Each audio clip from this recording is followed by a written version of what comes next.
انت عارف احنا لو اتغلبنا من بيراميدز مين يخش دور الابطال؟ بيراميدز. بيراميدز مش الزمالك. مظبوط.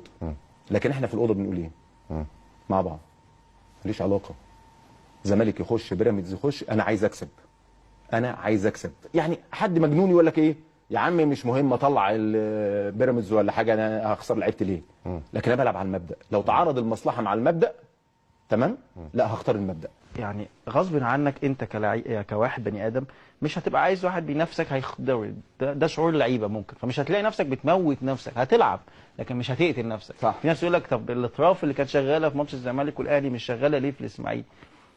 ان الماتش الاهلي ده حال، ده انت بتلعبه، يعني الاهلي مش زي اي ماتش. صح. ثانيا هقول لك حاجه، لكن مش انا شايف ان اللعيبه يعني ايه الدافع بالنسبه لها، لكن ايه اللي يخليني انا اموت نفسي عشان المنافس اللي انا بيني وبينه بعد طول عمري اغيظ واحد صاحبي انت خدت كام بطوله، ايه اللي يخليني اموت نفسي ان هو اللي ياخد الدوري؟